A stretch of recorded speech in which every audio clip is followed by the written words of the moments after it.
হীরার চেয়ে ধার হবে, কত বিক্ষত হয়ে টুকরো টুকরো হয়ে জাহান্নামের মধ্যে চলে যাবে রে। ও বন্ধু, কিয়ামতের আগের দিন যিনি ইন্তেকাল করে উনি বলবে নবীজি বলে গেছে রে, যিনি কিয়ামতের আগের দিন ইন্তেকাল করেছে ওনার জন্য কবর থেকে হাসরের মাঠটা হবে 50,000 বছরের রাস্তা। জোরে জোরে বলেন আল্লাহু আকবার, আরো জোরে বলেন আল্লাহু আকবার। আমি আপনাদেরকে বলে দেই বন্ধু, যদি আপনি ইমানদার হতে পারেন, রাসূল প্রেমিক হয়ে যদি আপনি উপরে যেতে পারেন, জিবরাইল আলাইহিস সালাম কথা দিয়েছে রে নবীর উম্মতেরা, রে নবীর পাগলেরা, তোমরা রাসূলকে ভালোবেসে আল্লাহর দিদার হাসিল করেছো। আমি জিবরাইল কথা দিলাম রে, ওই ফুলচেরাতের পোলের উপর আমি 600 ডানার মধ্যে আমি একটি ডানা প্রশস্ত করে দিব, ওই ফুলচেরাতের পোল তুমি যেন পার হতে পারো। সুরে সুরে বলেন না সুবহানাল্লাহ। কবর থেকে বন্ধু রামপুরের মানুষ কেমন করে বললে তোমরা বন্ধু বুঝবা গো? আমি বুঝতে পারি না, কেমন করে তোমাদেরকে বোঝাবো, কেমন করে তোমাদেরকে শিখাবো। আমার নবী যে মেরাজে গিয়েছিলেন আপনারা সবাই জানেন কি জানেন না? আরো জোরে বলেন। তোমরা কথা বলো না, জোরে জোরে কথা বলো। জানেন কি জানেন না? আমি এখানে একটু আলোচনা আপনাদেরকে করি, মুমিনের জন্য বড় মজাদার জিনিস। আল্লাহ রাব্বুল আলামিন কোরআন এসেছে, মূসা বললেন রব্বি আরনি, আল্লাহ বললেন লান তারানি। মূসা কয় আল্লাহ তোমারে দেখতে চাই, আল্লাহ কয় না না দেখা হবে না। আমার সামনে যদি কোরআন শরীফটা থাকতো এখন আমি খুলে খুলে বন্ধ তেলাওয়াত করতাম। আল্লাহ রাব্বুল আলামিন মূসা নবীর এই দাওয়াতকে গ্রহণ করলেন না, কবুল করলো না। আর আপনার আমার প্রাণের নবী, দো জাহানের বাদশা নবী, সিরাজুম মুনীর নবী, ইমামুল মুরসালিন নবী, রাহমাতাল লিল আলামিন নবী, আল্লাহর প্রিয় হাবিবুল্লাহ নবী গো, আমার আল্লাহর কাছে কোনো দাওয়াত চাইনি, আমন্ত্রণ চাইনি।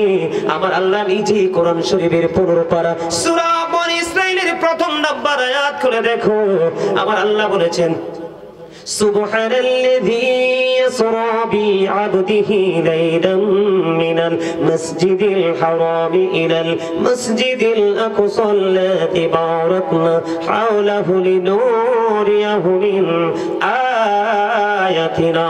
জোরে জোরে বলেন আল্লাহু আকবার। বন্ধু, এখানে দুইটা নবীর দুইটা মর্যাদা। মূসা কালিমুল্লাহ, 8 জন নবীকে আল্লাহ রাব্বুল আলামিন স্বর্গীয় উপাধি দিয়েছে। কয়জন নবী? 8 জন নবীকে আল্লাহ স্বর্গীয় উপাধি দিয়েছেন। এর মধ্যে একজন হলো মূসা কালিমুল্লাহ। মূসা স্পোক টু আল্লাহ, মূসা কালিমুল্লাহ আল্লাহর সাথে কথা বলেছেন। আর আপনার আমার প্রাণের নবী সম্পর্কে আল্লাহ রাব্বুল আলামিন জানিয়ে দিয়েছেন there is no god but Allah, তার মানে লা ইলাহা ইল্লাল্লাহ মুহাম্মাদুর রাসূলুল্লাহ সাল্লাল্লাহু আলাইহি ওয়াসাল্লাম is the messenger of Allah। আওয়াজ তুলে বলেন না সুবহানাল্লাহ। আল্লাহ রাব্বুল আলামিন আল্লাহর প্রিয় হাবিবকে সূরা বনী ইসরাঈল দ্বারা প্রমাণ পেয়ে গেলাম, নিজেই তিনি দাওয়াত দিয়েছেন। শুধু দাওয়াত দেয়নি, আল্লাহ রাব্বুল আলামিন বলতেছেন আল্লাহর হাবিবের 4 পাশ আল্লাহ রাব্বুল আলামিন নিয়ামতে পরিপূর্ণ, রহমতে পরিপূর্ণ করে দিয়েছেন। আল্লাহ রাব্বুল আলামিন যেন আল্লাহর হাবিবকে আল্লাহর নিদর্শন দেখাতে পারে। জোরে জোরে বলেন না সুবহানাল্লাহ। দেখি খবরটা মজার না সাজার? মজা। আমাদের জন্য নেগেটিভ না পজিটিভ? পজিটিভ। এটা আমাদের জন্য পজিটিভ মানে ভালো, নেগেটিভ মানে মন্দ। এটা আমাদের জন্য ভালো। মূসা চাইলেন, আল্লাহ গ্রহণ করলেন না। আর আমার নবী চাওয়া লাগলো না, বলে হুজুর ওখান থেকে এখানে কেন আসলেন? এখানে এই কারণে এসেছি বন্ধু, জিবরাইল যখন আমার নবীকে মেহানির ঘর থেকে মেরাজের জন্য ডাকলেন, নবী গো আল্লাহ তো আপনার জন্য অধীর আগ্রহে বসে আছে গো নবী, আপনি আসুন না, বোরাক আপনার জন্য রেডি হয়ে গেছে।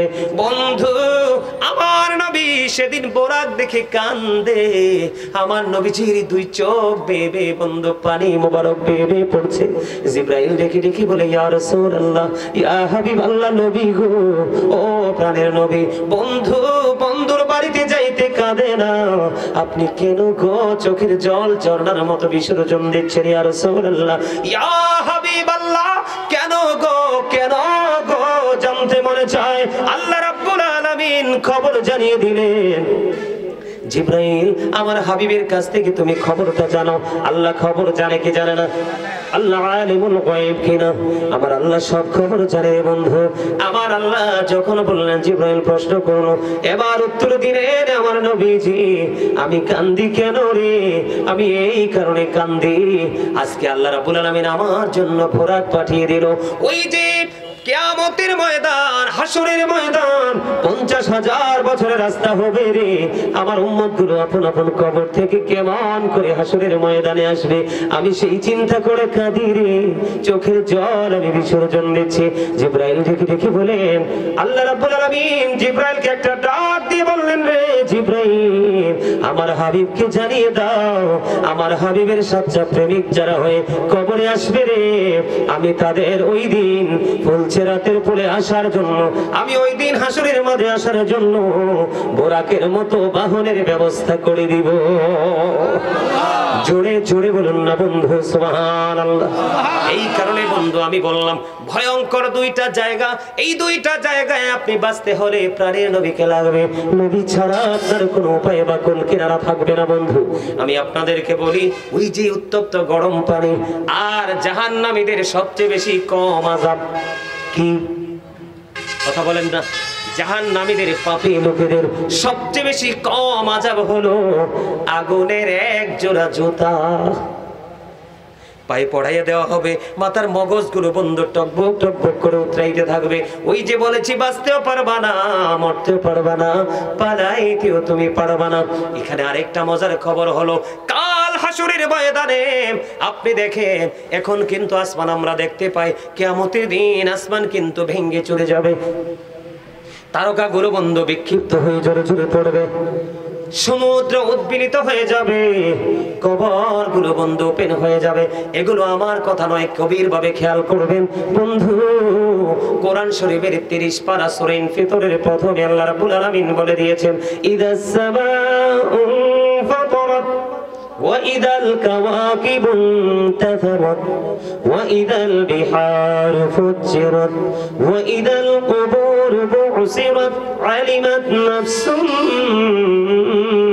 ما قدمت وأخرت।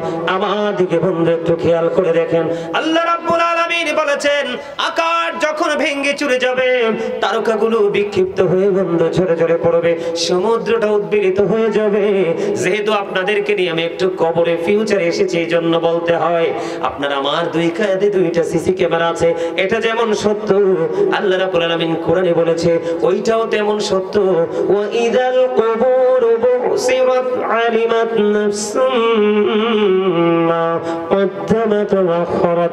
আল্লাহ রাব্বুল আলামিন বলেছেন, কবর যখন ওপেন হয়ে যাবে, কবরটা বন্ধ যখন ওপেন হয়ে যাবে, আপনি আমি প্রত্যেকেই দেখতে পারবে, জানতে পারবে কে কি করেছে আর কি করেনি। তার মানে আপনার সামনে প্র্যাকটিক্যালি থাকবে, বাঁচার কোনো উপায় নাই রে বন্ধু, কারো উপর দোষ দেওয়ার কোনো উপায় নাই। আল্লাহ সব কিছু ক্লিয়ার করে দিয়েছে। আগুনের এক জোড়া জুতা বানিয়ে দিল, আপনার মাথার মগজটা গরুর গোশত, ঈদের দিনের মতো, কুরবানির ঈদের দিনের মতো, বিয়ে বাড়ির গোশতের পাতিলের চাইতে আরো বিকট ভাবে উতরাইতে থাকবে। কিন্তু সেই দিন, আজ কিন্তু সূর্যটা পৃথিবী থেকে 9,13,00,000 মাইল দূরে, সূর্যের আলো পৃথিবীতে আসতে সময় লাগে মাত্র 8 মিনিট 20 সেকেন্ড। প্রতি সেকেন্ডে 1,86,000 মাইল বেগে পৃথিবীর দিকে ছুটে আসে। এই সূর্যের আলো অনেকগুলো আবরণ ভেদ করে আপনার আমার মাথায় লাগে, সইতে পারি না। কাল হাসরের দিন একবারে ডিরেক্টলি আপনার মাথার উপর থাকবে, উত্তপ্ত হয়ে যাবে, দুর্গন্ধময় হয়ে যাবে পরিবেশ, পাগল হয়ে যাবে মানুষ, দিশেহারা হয়ে যাবে মানুষ, ঘামের মধ্যে ডুবে যাবে বন্ধু। কে শুনবে সেদিনই কান্না, কার কাছে বলবো সেদিনই দরখাস্ত। নবীকেও মানতে পারিনি, আলেমদেরকেও মানতে পারিনি, আল্লাহর ওলিকেও মানতে পারিনি, আল্লাহ পাওয়া কোনোভাবেই পসিবল নয়। ঠিক না ঠিক? আমি ভয়ঙ্কর জায়গাটা একটু আপনাদের সামনে বিভিন্ন ভাবে বন্ধ তুলে ধরার চেষ্টা করতেছি, কিন্তু এখানে দেখতে পাইলাম অসংখ্য যুবক এসে বসেছো, কেউ কেউ দাঁড়িয়ে দাঁড়িয়ে আলোচনা শুনছো। যুবকেরা, তোমাদের জন্য গড নিউজ হলো দুইটা। কয়টা? তোমরা আজকে যৌবনকালে টিভির সামনে যাও নাই, অন্যদের মতো ফেসবুক টিপো নাই, অন্যদের মতো পৃথিবী নিয়ে ব্যস্ত থাকো নাই, আজকে তোমরা জান্নাতের বাগানকে কবুল করে নিয়েছো। তোমাদের জন্য প্রথম নিয়ামত হলো, আমার নবী বলে গেছেন, তোমাদের জন্য প্রথম নিয়ামত হলো আল হাসান ওয়াল হুসাইন সাইয়্যিদা শাবাবি আহলিল জান্নাহ। তোমাদের জন্য ফার্স্ট নিয়ামত হলো, আল্লাহর হাবিব বলেছেন, Imam Hasan and Hussain are the leader of younger people in Jannah. আমার নবী বলেছেন, ইমাম হাসান হুসাইন দুই ভাই ওই মুমিন যুবকদের জান্নাতে লিডার হয়ে যাবে। একটা হলো তোমাদের জন্য গুড নিউজ, সবচেয়ে বড় বিপজ্জনক জায়গা হলো হাসরের ময়দান। অবন্ধে উত্তপ্ত থাকবে রে সেদিন। তোমরা যুবক যারা, তোমাদের জন্য আরেকটা গুড নিউজ হলো, হাদিস শরীফের মধ্যে 7টা মতান্তরে 8টা দলের কথা বলা হয়েছে। 8টা দলকে আল্লাহর আরশের ছায়ার নিচে জায়গা দিবে। বন্ধু, এর মধ্যে একটা দল হলো যুবক রে। ও যুবক, হাইয়া আলাস সালাহ বলার পরে মসজিদে চলে গেল। আজকে এই রামপুর গ্রামে মাহফিল হলো, তোমরা চলে আসলা, ভালো ভালো কাজের দিকে নিজেকে ইনভলভ করে ফেলেছো। আমার নবী যে বলেছে, যুবক রে, তোমার জন্য মজার খবর হলো, যেদিন মানুষ পাগল পারা হয়ে যাবে, হাহাকার করবে, চিৎকার করবে, কেউ সেদিন তাদের চিৎকার শুনবে না। তোমাদের জন্য আল্লাহ রাব্বুল আলামিন আল্লাহর আরশের নিচের একটা অংশ বরাদ্দ করে দিবে। তোমরা সেখানে অবস্থান করবা, কোনো বিপদ তোমাদেরকে স্পর্শ করবে না। জোরে জোরে বলেন আল্লাহু আকবার। একবার বলুন না সুবহানাল্লাহ। বন্ধু, শুধু এখানেই বন্ধু ক্ষান্ত নয়, আমার আলোচনা কি আরো করব না, শেষ করে দিব? শোনার পক্ষে কে কে আছেন? সবাই? আমার আলোচনায় আমি এই চ্যাপ্টারটা শেষ করে ফেলবো বন্ধু। এরপরে আমার দিকে তাকান। এই যে বললাম যে আগুন, পানিটা এতটাই উত্তপ্ত হবে, আগুনে, মোমের মধ্যে আগুন লাগলে যেমন গলে যায়, বরফের মধ্যে পানি লাগলে যেমন বরফের অস্তিত্ব শেষ হয়ে যায়, বন্ধুনি আমার ঠিক তেমনি ভাবে আপনার আমার ভিতর থেকে লিকুইড হয়ে সবকিছু বের হয়ে যাবে। কেন এটা এত উত্তপ্ত?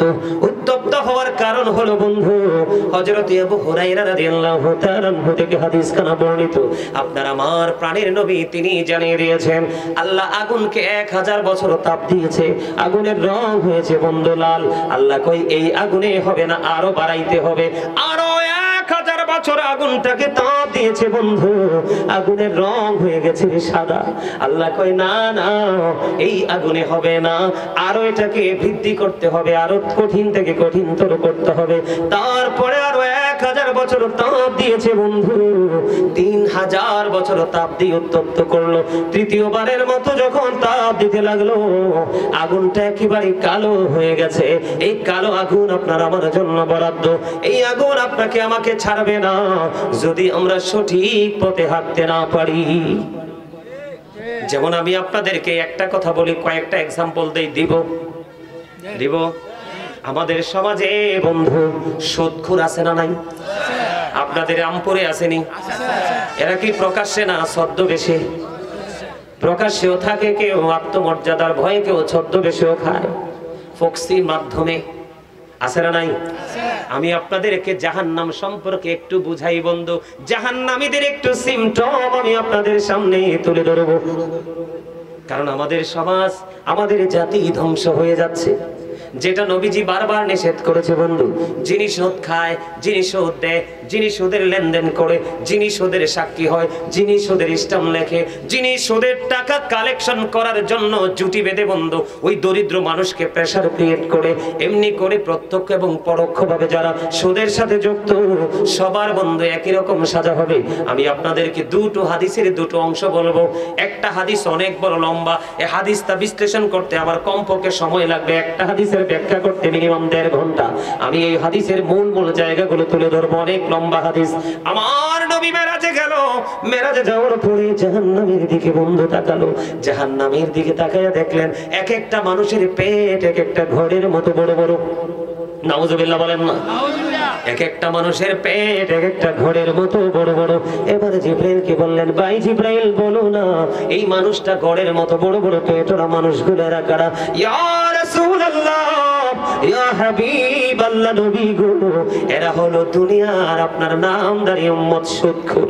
আমার নবী বলে, রে জিব্রাইল, ঘরের মতো কত বড় বড় পেট আমি দেখতে পাই রে, এই পেটের মধ্যে শুধু দেখতে পাইলাম আমি নবী সাপ আর বিচ্ছু।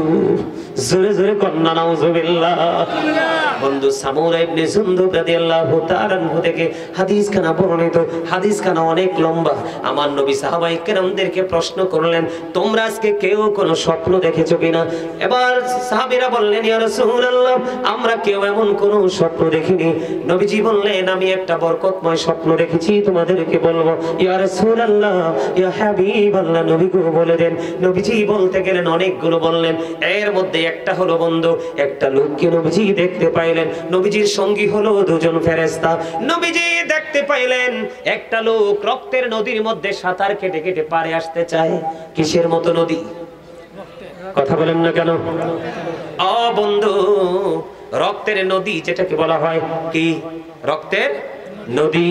বন্ধুরে আমার, তিনি সাঁতার কেটে কেটে পারে আসতে চায়, কিন্তু কুলের মধ্যে একজন মানুষ পাথর নিয়ে দাঁড়িয়ে আছে। সে যখন কুলে আসতে চায় তখনই তাকে পাথর নিক্ষেপ করে ঘুরে ঘুরে ঘুরে ঘুরে রক্তের নদীর মধ্যে তার দিন রাত কাটতেছে। বন্ধু, এমন অবস্থার মধ্যে সে চলতেছে। আমার নবীজি সব দৃশ্য যখন দেখলো, দেখার পরে এবার আমার নবী বন্ধু ফিরে আসার পথে চলে আসবে। আসার পরে ব্যাখ্যা জানতে চাইলেন, ওই যে রক্তের নদীর মধ্যে লোকটা দেখতে পায়, সে হাজার চেষ্টা করেও করে আসতে পারে না, পাথর শুধু নিক্ষেপ করা হয়। এই মানুষটা কে রে? আমার নবীকে যখন প্রশ্ন করলেন, ফেরেশতারা জানিয়ে দিল, এই মানুষটা হলো পৃথিবীর সুদখোর। জোরে জোরে কন্যা নাউজুবিল্লাহ। বন্ধু, আমি আপনাদেরকে আরো